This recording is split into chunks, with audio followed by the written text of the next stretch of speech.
I saw that two women had been abducted by a customer who lived in Rosedale in Baltimore County, and he had actually taken them separately to his basement. He'd chained them to a wall, and he had tortured them for several days. And they had been told on a given morning that that was their last day of life, and he had starved and raped and beaten them for several days. And he went out to McDonald's and he came back and he smashed food into their mouths while they were still chained to that wall. And when he left for work, because he actually worked as an engineer in a local plant, they just looked at each other and realized that they had one chance to escape before they were no more. And so they managed to work together to pull the chains from the wall of the basement and run together up steps and run outside. They were naked. They had ball gags in their mouths. They ran right into the arms of a housing authority police officer who had been searching for them for weeks, and they were rescued. And what happened from there was the community literally came out almost as one and surrounded these two women with coats so that they wouldn't be naked anymore, with their concern, with their cries for justice, with wanting to make really sure that these women had a second chance in life. Well, I think women's bodies are offered up to the economy. That's how I feel about it, whatever level we're talking about. Because when I talk to women about prostitution, when I talk to them about their experience of being involved, they've taken their money essentially and used it to continue to further their detachment from it. I haven't met any women who could do it not high, not drunk, not dissociating somehow or another. And that tells me that there's something terribly wrong with that as a form of economic activity. And that in fact it is a form of rape, sexual exploitation, etc. Because why would someone need to dissociate from something that's pleasurable, that provides long-term gain, etc.? I think there are many women who think that they can go in and overcome it, and they're very strong women. Don't get me wrong, people couldn't survive for more than a day in any of those forums without being very strong people. But the whole machine of it, the whole regularity of it, most of the women who I worked with and knew as friends had 15 customers a night, and that was often from the time they were 13 years old. And when you think about a 13 or 14-year-old with 15 different sexual partners a night, 7 nights a week, you're talking about multiple rape, multiple trauma, multiple exploitation that has a long-term numbing effect, not to mention any of the physical illnesses that come along with that level of activity. So I think that as an engine, it's great for the traffickers, it's great for people who are exploiting people, it's something that customers apparently can afford. It's something that is good for, when I say good, I put that in quotes, good for business when we're thinking about the clubs.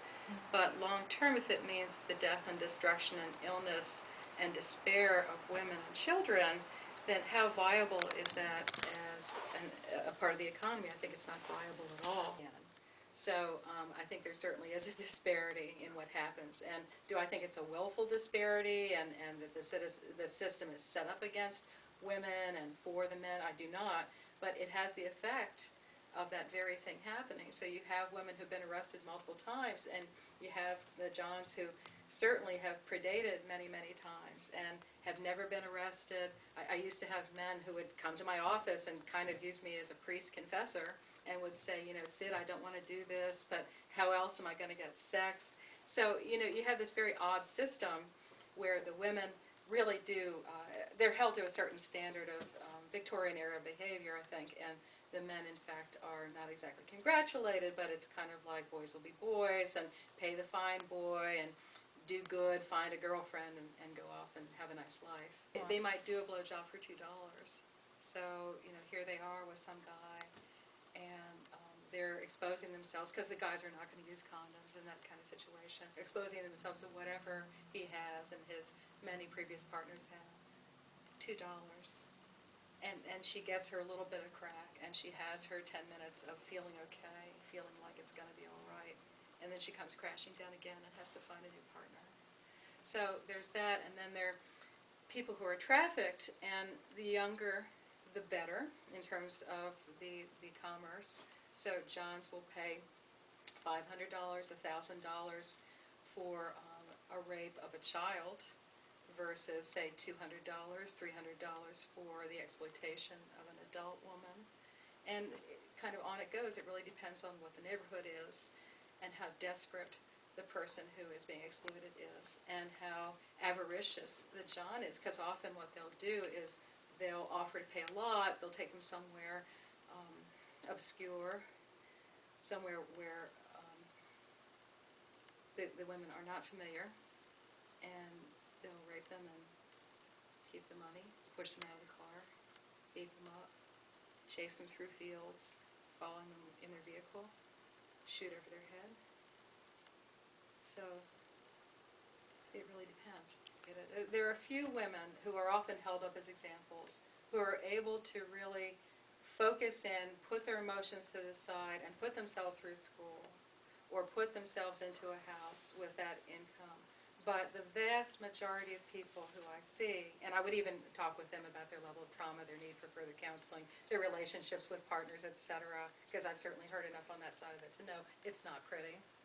But for the vast majority of women, just continuing out, they have to get higher and higher and more distance, more detached, and that costs a lot of money. Lots of drugs cost lots of money. The more detached they are, the more vulnerable they are, the more times that they're beaten up or burned or thrown out of a car, the less sellable they are. And so their long-term economic picture is Social Security disability.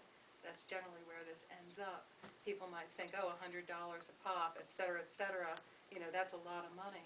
But people who are making that have people who are taking it from them, if the trick isn't taking it from them himself. So there isn't a future in that. There just isn't. There isn't a future that any of us would look forward to.